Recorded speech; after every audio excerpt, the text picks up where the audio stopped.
you single and waiting for Mr. Right? Are you in a relationship but still not quite sure if he's the one? Are you married and sometimes wondering if you've made the right decision? If you answered yes to any of these questions, then this podcast is for you. I am your host, Sharon Tillman, and welcome to the He's Worth the Wait podcast. This podcast is to promote healthy, whole relationships and to educate you on how to produce the very best version of yourself so you can meet the very best version of the one who has been chosen for you. Go with me as I share my story, as I share my journey, as I share my truth and my testimony while inspiring, uplifting, and encouraging you to know that He is worth the wait. Let's talk.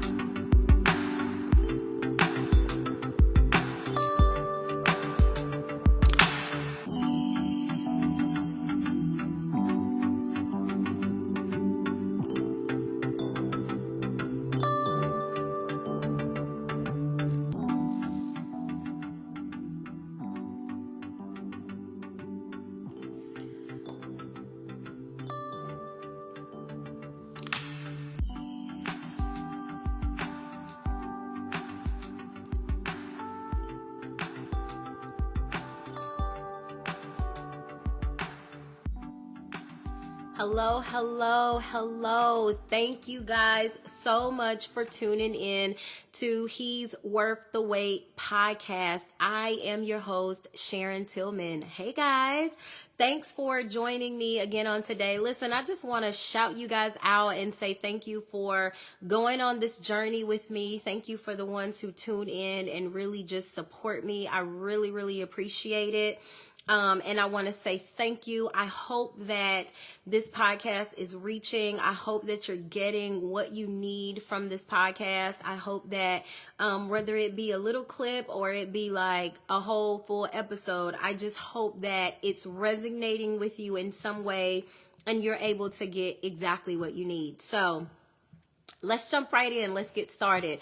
I'm excited to talk about this topic right here tonight. I absolutely love love. So for all the ones who, know me, you know that I love love. Like I always say, I love love. I love marriage. I love these things. So I love the freedom that comes from love, the possibilities that come from love. I love the healing and the breakthroughs that come from love. Like love can get really in depth, right? And so a lot of people don't really like to get into the logistics of love because love can be painful.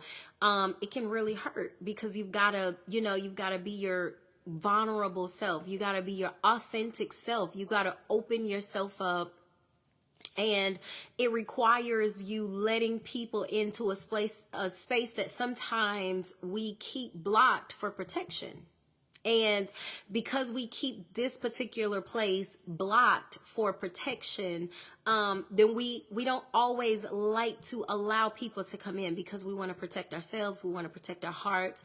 And we want to just keep from being hurt, right? So I can really go into depth about that, when you think about things that you've been through and when you think about different situations that you found yourself in or that you've encountered in your life, like if you've been in a relationship and you've experienced a heartbreak. And I think this is always the easiest example I can get because so many people knows what it feels like. And it doesn't have to be just a boyfriend, girlfriend relationship or husband and wife. Sometimes you can have that best friend that just betrays your trust. And it was something that you never saw coming. It was something that you never expected.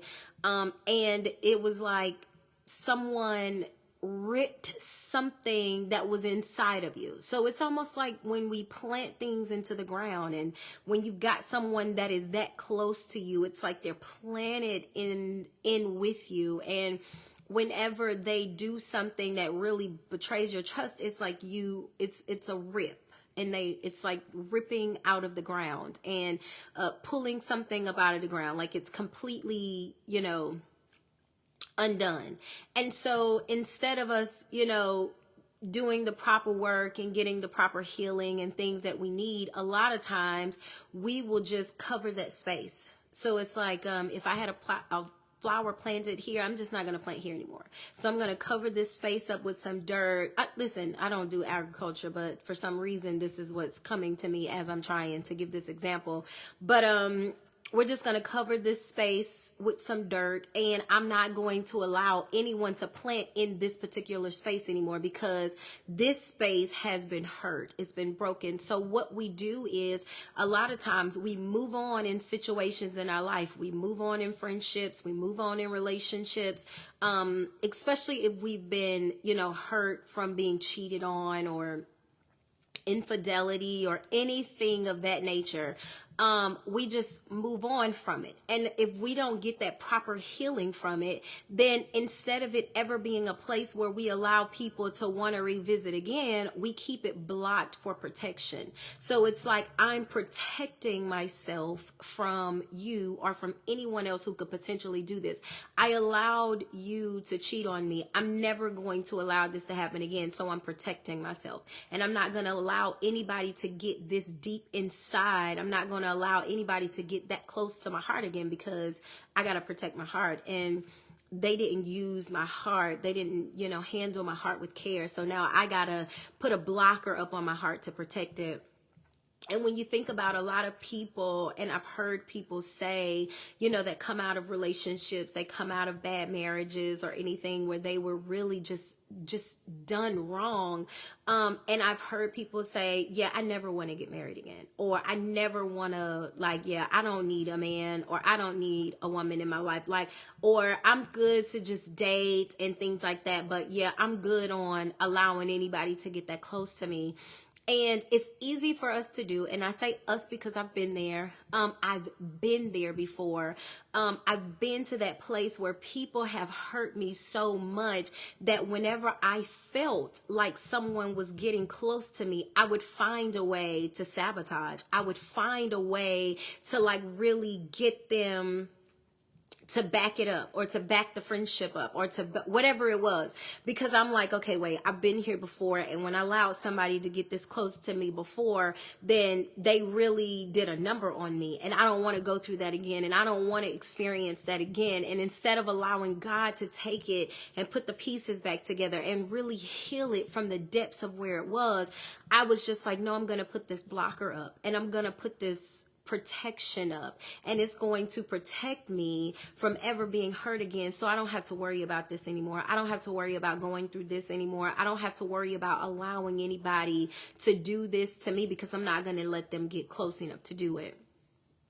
So when we're really thinking about love, we're thinking about all of these things and how we really protect ourselves and, all of these things. But when we really get into the depths of love, we have to start at the foundation of why we love the way that we love, or why we receive love the way that we receive love. So my topic for this podcast today is foundational love. And so we're going to talk about foundational love and where our love really stems from. Like, who teaches us how to love? I know as we get older, and I tell my clients, I tell my friends, I tell people all the time, listen, I'm like a voice. So anytime I'm talking, I'm always saying, hey, listen, we teach people how to treat us. Well, we teach people how to love us once we get to the place where we know how to love ourselves. We can't teach anyone how to properly love us when we don't know how to properly love us, and when we haven't done the work to figure out our own love situation. And I call it a love situation because it's like we're trying to figure out what from our foundational love was maybe tainted or was maybe corrupted that made us love this way, or made us express our love this way, or even receive our love this way. there are people who are even in relationships or whatever kind of situation where they have to, they want something, or let me rephrase that. A lot of times they feel like love is them constantly giving of themselves, right? And so I can talk from that place as well, because growing up, and so many of you know my story. So if you follow this podcast, if you follow me on any of my platforms, I'm just like a transparent book, right? Anything that God has healed me from and he allows me to share, I share. Because in my beep years of being here, and that's just me beeping out my age, y'all, I am not cursing, okay? But in my years of being here on this earth, I've experienced a lot of different things. I've experienced a lot of different tests and trials, and a lot of different hardships, a lot of lessons, a lot of, oh my God, I can't even give everything a name as to what I've experienced in my years on this earth. And I promise you, I'm not that old. Like, I'm getting up there. Let me just throw out that my son is turning 18 in just a few months, right? So I guess that will help you underline my age. Somewhere in there, she got to be somewhere in there. So I'm not old, but I'm getting there. I'm getting on up the road. How about that? Is that what we say when we're starting to, touch that age and we're like, okay, we're starting to get on up the road? Anyway, let me get back because I don't want to be distracted. Anyway, so if you follow me and then you know a lot of my journey. Even if you purchased my book, Pain for Purpose, where you can get that book where any books are sold. And if you want to go to my website, you can go to my website and get the book. Or if you want to DM me or hit me up and be like, hey, Sharon, I want that book, I got you, because I got copies of that book as well. Go get that book because it'll bless your life for sure. But when you know my story, I'm very transparent in the things that I talk about. So I'm constantly talking about, things that I went through in my upbringing, because a lot of the things that I went through in my upbringing, I really had to do work on, because I was so lost in my life that if I wouldn't have done work, I would still be lost.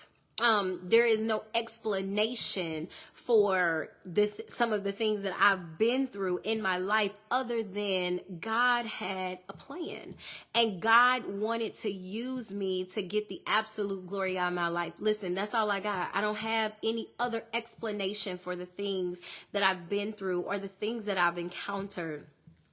So I'm always talking about my story. So my foundational love starts with my parents, which, my parents were very young when I was conceived. They were very young whenever they had me. I talk about that a lot. And so because they were so young, they didn't know what it meant to, really love me the way that I needed to be loved. Because they were so young, they didn't know how to properly love themselves. And so for us girls, our fathers are like our very first loves. So our fathers, technically, for girls, teach us how to love. They always say fathers teach girls, mothers teach sons, and then you got parents who teach them both, right? But our foundational love starts with our parents.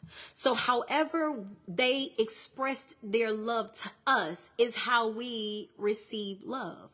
And however we had to, or how we feel that we had to express our love to them, taught us how we're going to express love in the world. So I'm saying that to say, if you had parents that never said I love you, that were never affectionate, if you had parents that kind of just were not present, then sometimes you become the very thing that you don't want to become. Like, I think everybody has said, and not everybody, because shout out to all the mamas and the daddies out there who done the work, and they really set the foundation for their children.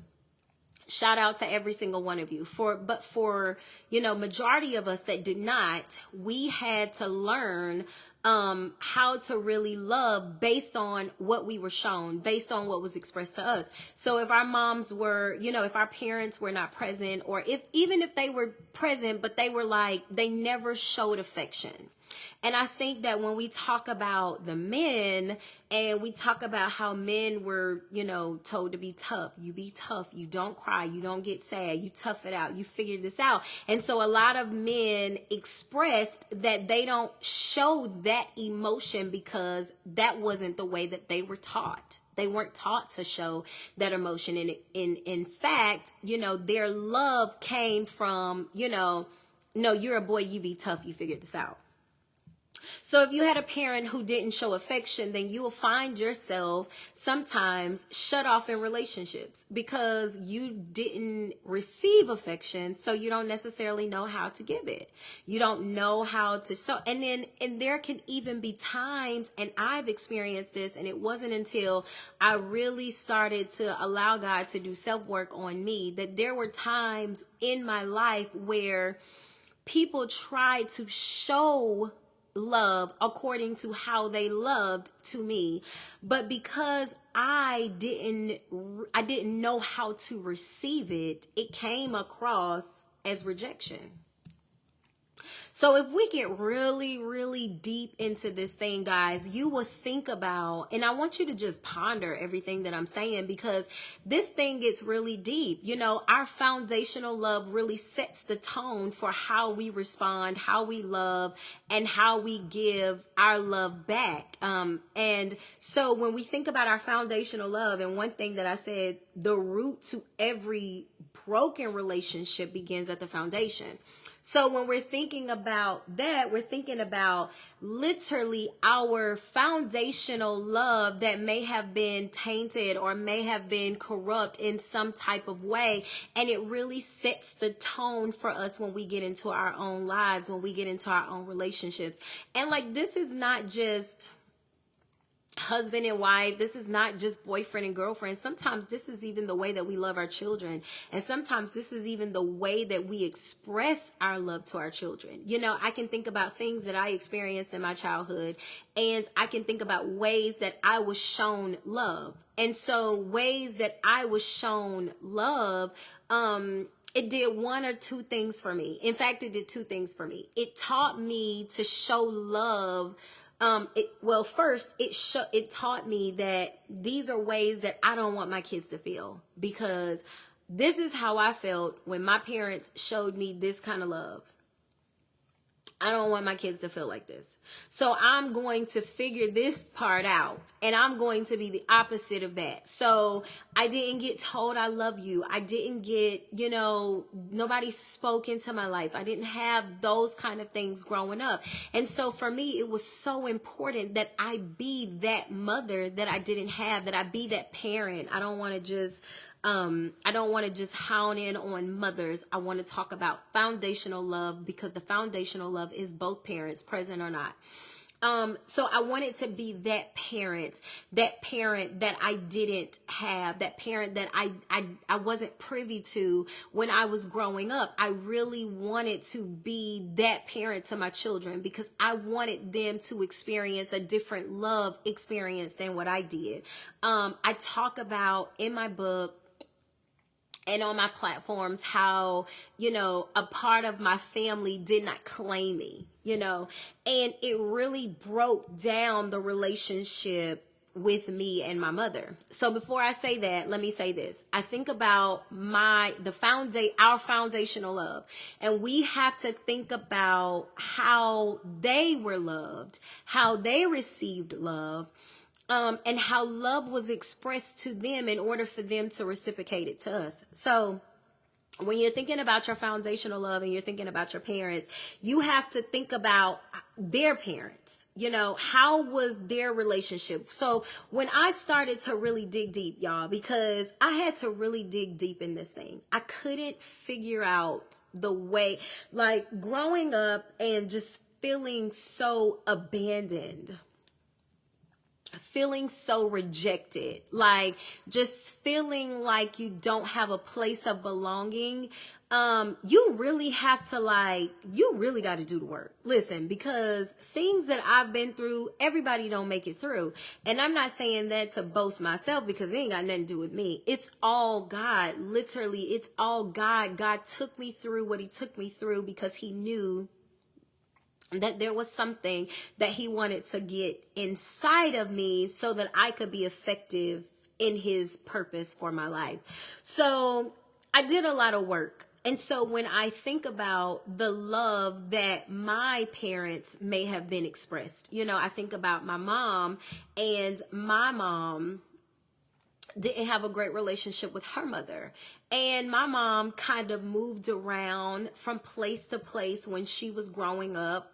She lived with her father some, lived with her aunt some. She was in, foster care some, and all of these different things. And so when I think about the way that she came up, the way that she came up was the way that I came up.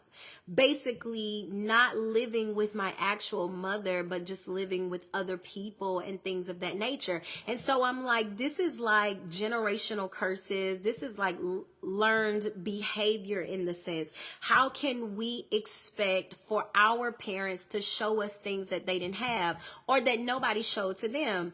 And so when I really broke that thing down, and y'all, it took me years to get to this place to where we can take the expectation off of people. We can take the expectation off of our parents to be perfect and, feeling like, okay, they are the reason that I am the way that I am. No, let's go back to why are they the way that they are, and what happened to them in their life that affected their love language. It affected the way that they received love and the way that they gave love or expressed their love, and what they allow to bleed into our relationships. So when you really, really think about that, you have to really get deep into that, and you really got to do the work within you, so that you will know exactly how you're supposed to heal from that love, so that you can effectively give love and receive love the way that you need to give love and receive love in your relationships moving forward. So going back to what I was going to say, a lot of you know that, there was a part of my family who did not believe that, I was meant to be a part of their family. And because of that, it stemmed a lot of rejection in me. And not just the rejected part of me, but the love that was expressed to me was, I've always got to do something to feel a part, because nobody just pulls me in. Nobody just makes me feel like I'm this or I'm that. And don't get me wrong, y'all, I don't want y'all to ever think that my childhood was like, oh my God, the worst ever. Because, when I was with family that, did love me, they loved me. But because my foundational love was so inconsistent and just so messed up, that even when they were trying to express love to me the way that they knew how, I wasn't able to receive it because it was unfamiliar. So I want you to really think about how love can become unfamiliar when you don't recognize it. So I remember just feeling for a long time that I have to give in order to get. If I want somebody to love me, then I have to, I got to go above and beyond. And this is more than just, if you want to be a friend, show yourself friendly. It goes way beyond that. It's like, okay, I've got to really go above and beyond to do things for people, for them to know that I love them, because I just want them to love me back. And I found myself, and y'all, this followed me into my adulthood. I didn't do this work until I became grown and I got in my own marriage and I had my own children, and I knew that there was work that needed to be done because I couldn't figure out my life. But in going through my life, even in my adulthood, this was the way that I was. So I always felt like in order for somebody to make me feel like they love me, I've got to express my love gigantically, or I've got to give something. I've got to give so much of myself in order to get to feel their love. And they didn't have to give to me as much as I gave to them. They just had to love me. They just had to love me. And I know y'all probably like, wow, but I want you to really think about it because I know I'm not the only one that's here. I can remember just, going above and beyond and really just trying my best to like go and show my love. And like, I mean, like it was even to the point, like, listen guys, it was even to the point one time where I felt like if someone said something nice to me, I automatically had to come back with something greater. Like, oh my God, that's a cute skirt. I like that. Oh my God, girl, you is giving with your whole outfit. I love your hair. I love your like everything is giving, right? And I know, like seriously, I can laugh about it now, guys, because I really did the work. But I want you to know at the place that I was in, this is the place that I was in at one point of my life. I felt like that if somebody was going to love me, I gotta make them love me. I felt like love was more transactional than it was for somebody to just really love you, to just be like pure in heart and just love the things about you. And because I grew up the way that I grew up, like I said, I didn't grow up with, people praying over me and speaking into my life. And I thank God for my grandmother who took me to church, but there was still a part of church that I didn't know. There was still a part of God, a large part of God that I just didn't know. So the whole time I'm going through this, I'm kind of going through this on my own. I don't have a God to pray to. Not that I didn't have him to pray to, but I didn't know how to go to God and to pray about things. In my mind, I thought, okay, my mom wasn't married when she got, pregnant with me. My dad is in another state. Like they both were so young. Like maybe God is mad at me. And maybe he's like, I'm going to punish her because they did what they did. Or like, maybe I wasn't supposed to be here. And listen, guys, I want you to just think about, this is the way that we think when we don't know who we are. And this is the way that we think when we don't know the plan and the purpose that God has for our life. This is the way that we think when we don't allow God to first do the work within us before we put ourselves in relationships and situations that reveal all of these things within us that need to be healed, that need to be worked out, that need to be fixed, right? So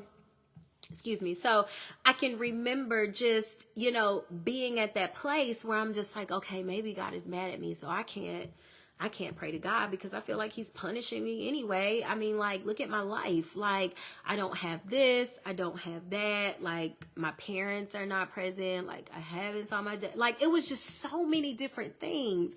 And I couldn't figure it out. So instead of me trying, and like, we didn't know therapy and Jesus back in that day, okay?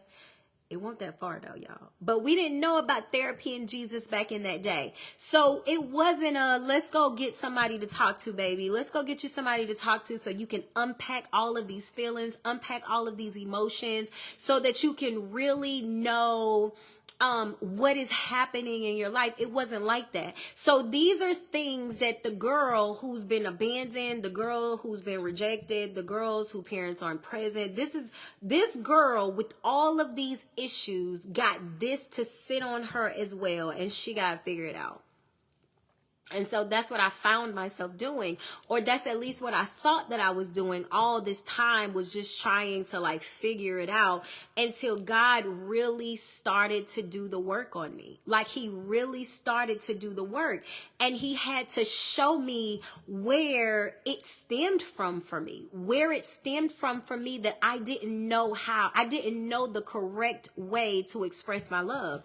I didn't know the correct way, that I didn't know that I don't have to beg people, or that I don't have to pry people, or that I don't have to impose myself on people and give them, whatever in order for them to love me. I didn't know that because my foundational love didn't teach me that, because they weren't there. So it was like the love that I felt for them, which was non-existent, and I'm just trying to get in wherever I fit in. That's at the place where I'm like, okay, so And this is how we think. Like I said, this is how we think when we don't know who we are. This is how we think when we don't when we don't know what God is saying concerning our lives. So we don't know what God is saying. We don't know what he's doing. And this is how we think. So I can remember, just feeling this way and just going through the motions of this. And, I'm just like, okay, in order for me to, really get somebody to love me, then I just got to do so much, because if my foundation didn't want me, and this and I've never been an orphan in an orphanage. I've never been in I've never been an orphan. I've never been in an orphanage or anything like that. But I can only imagine how you feel, that deficit, that rejection, that place that you feel when your parents give you away and there's no explanation and you can't explain it. You can't figure it out. You just don't know. So in my mind, I'm just like, okay, if my parents, they're not here and I'm not with them, like, who wants you if your parents don't want you, right? So it takes you, and and let me clear this, right? Because I know when people listen to this, I don't want anybody to feel like that my parents and I we are in good spaces, because now I know that this was a part of my journey and that this was a part of my story. But when I'm young and I'm broken and I've got all of these things happening in my life and I can't understand and I can't figure it out, this is where our mind takes us. So I just wanted to make that clear, because I don't want anybody to think that this is a make your parents feel bad, roast your parents. Absolutely not.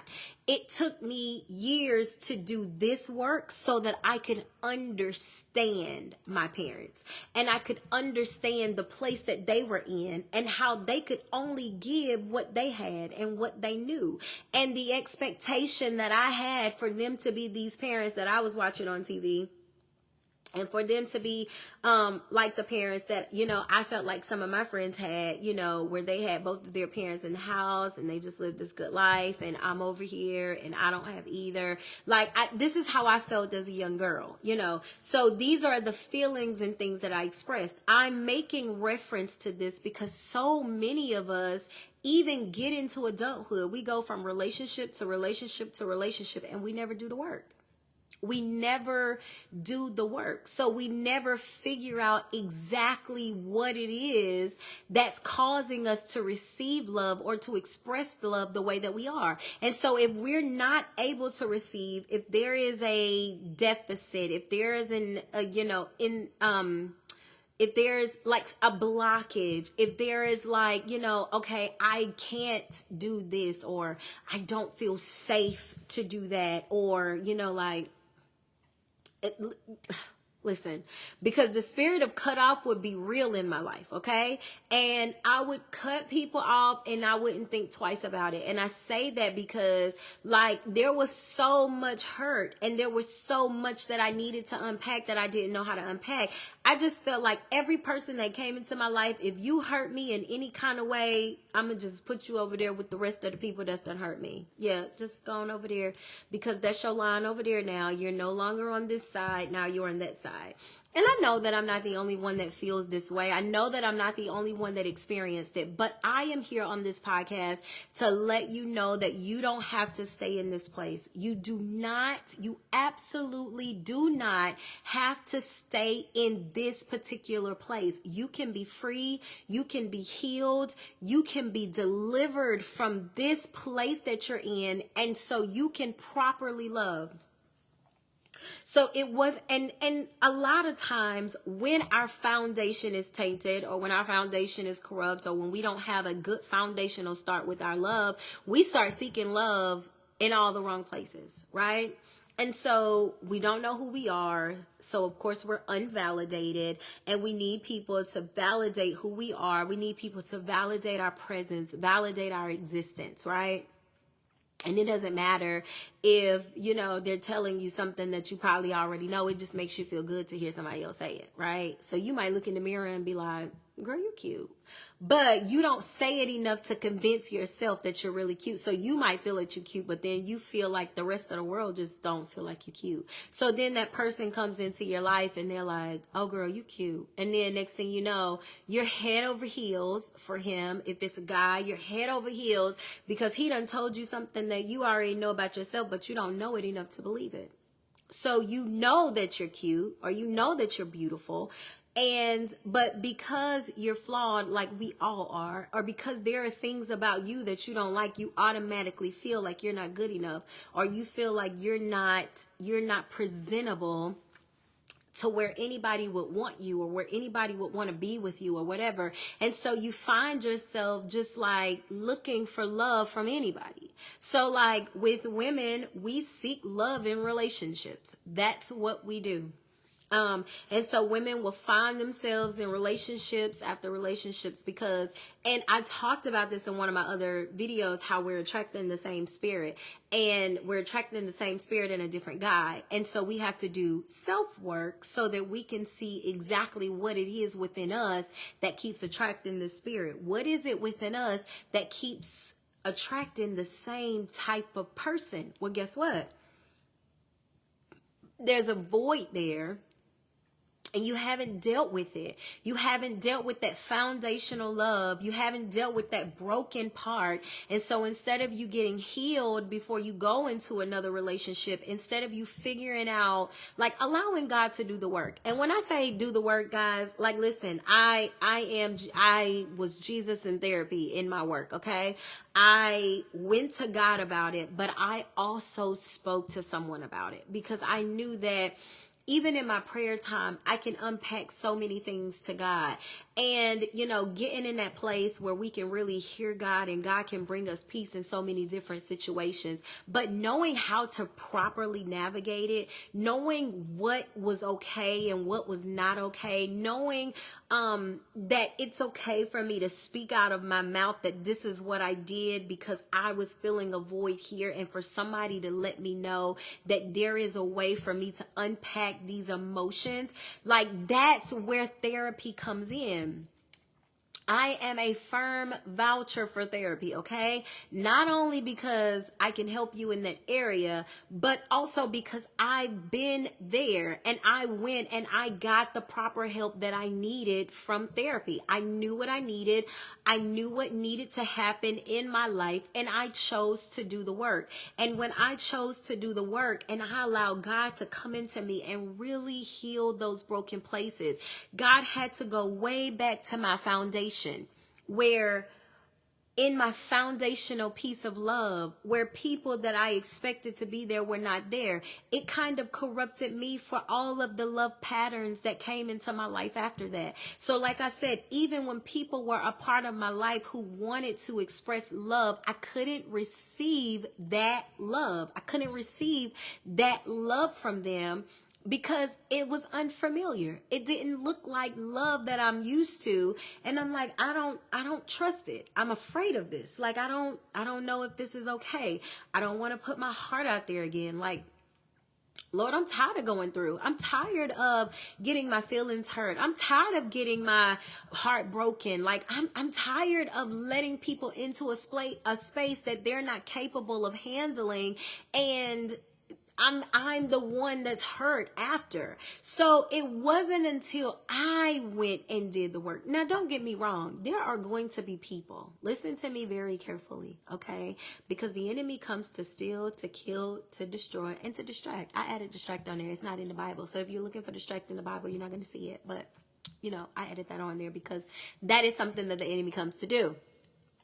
So he's going to try you, okay? And he'll send people into your life with those type of motives. So we have to pray for God to give us a spirit of discernment. And guess what? We have to pray for God to give us wisdom in every situation. But guess what? We still not going to always get it right. I experienced a situation about a year or two ago that I just felt like there is no way I could have found myself in this type of situation again. And guess what I did? I didn't use wisdom in the situation, and it came back and it bit me. So the enemy will still come and he'll still try you. I want you to know that. But it does not negate the fact that you do the work. You do the work. You allow God to go into them places. You allow God to go into that. And listen, everybody's story is not going to be bad. Some people just did not get love expressed to them in an affectionate way. Some people were never told I love you, so they don't know how to say I love you. They were never hugged or kissed, and so they don't know how to do that. They were never, nobody never spoke positive things into their life. So they don't know how to return that, and then a lot of that stems from them not knowing who they are, because I always say, I was always told that I was going to be a product of the environment. The people that were in my life, nobody never thought that Sharon would make it, that Sharon would achieve anything in her life. Nobody never thought. You would have said Sharon, they would have been like, nah, she gonna be just like her mother, or she's gonna be just like somebody else, or nah, nah, that girl ain't going nowhere. Yeah, she'll be here forever. She'll do this. Is how people spoke around me, and it may not have always been directly in my face, but these are conversations that I would be privy to. Sometimes they knew that I was, sometimes they didn't know that I was, but it's the fact that that kind of verbiage, because we have so much power in our tongue. So there is life and death in the tongue. We have to make sure that we know that. So when people are constantly speaking that over your life, it could have been easy for me to take that path. Well, nobody thinks I'm gonna make it anyway, so let me just go ahead and be exactly who they think I'm gonna be.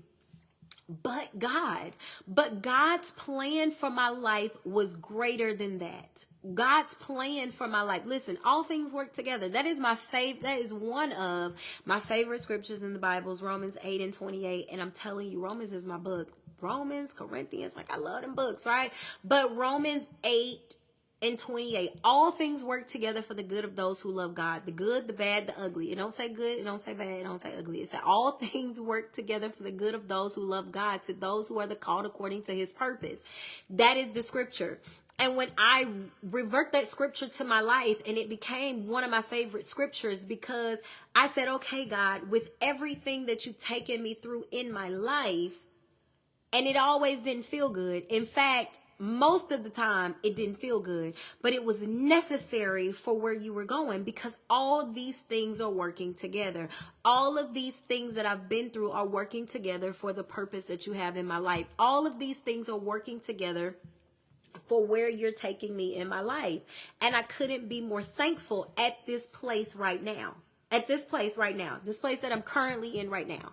I couldn't say that then because I didn't understand it. But now that I know, now that I understand, things are different. So I just want you to know that doing the work is necessary. Allow God to go into them places. Allow him to go into those core places. Figure out that foundational love. Figure out what happened in your love. Figure out why you receive love the way you do. Why do you express love the way you do? And allow God to love you. Listen, I was that person, and I'm telling you, my story is so unique, and God allowed it to be so unique because he really wants me to be the voice to get it out there. I guess God knew that okay, y'all, I love to talk, right? Podcast, hello. I love to talk. But even growing up, and I'm going to say this and then I'm going to jump back. Even growing up, this is how I've always talked. So I'm just a regular old girl from Waysboro. For anybody who knows anything about Waysboro in Ensign County, a little country place down there. And I didn't talk like anybody down there. So people used to always tell me, like, why do you talk like that? Like, where you from? Why you talk like that? But not knowing that God was using that all along because he knew that he wanted to use my voice. I would have never known that because I done been there my whole life. Well, at that time, just like everybody else, I had never been out of the state at all. So it was like, hey, listen, girl, You don't talk like you from around here. People used to tell me all the time, like, you talk like you from up north somewhere. And I'd be like, I ain't never been up north a day in my life, but I receive it. Thank you. That's that's what I used to say all the time. But God's plan for my life was always for me to be able to do what I did. So I'm saying all of that to say my story is so unique. And I was that person that I couldn't, even when I allowed God to come in and heal those places, and I allowed God to come in and really like just uproot all of these things that were rooted in, that were holding me bondage, that were holding me bound. And I allowed him to replenish me with his love as I went to therapy and unpacked all of these things that I had going on the inside that needed to be unpacked. God showed me what it felt like to really feel loved. And I know that, and listen, I'm not the only one who can attest to that. Listen, God will show you if you let him, honey. I always say God will bless you if you let him. God will show you if you let him. If you allow him to come in, and if you allow God to be that for you, he will be all of that and some. God came into my life and showed me how it felt to be really loved. And that I didn't need to go above and beyond. I don't have to go above and beyond for God to love me because he loved me. I don't have to clean it up. I don't have to fix it up. I don't have to pretend to be anything that I'm not because he loves me just the way that I am. He loves me just the way that I am. And he loved me just where I was in that moment. And I needed that. I needed God to wrap his arms around me and say, hey, Sharon, listen, I love you. And I want you to know what it feels like to be loved. I want you to feel this. I want you to experience this because I want you to know that this is not nothing that's far out and away and something that, you can't feel. Like, no, I want you to know that even if you didn't get it in the foundation, this is your love expressed right here. This is how you should feel when somebody really, really loves you. And when God did that for me, guys, really, like, literally, it changed the way, not just the way that I was able to express my love, because I didn't feel the need to go above and beyond. I didn't feel like I had to just, beg people or pry people. I didn't feel like I had to, do all this extra stuff just to feel it. He allowed me to know that if you've got to do all of that to feel love, baby, that's not the person. And that is okay. Listen, God taught me how to be okay with things in my life.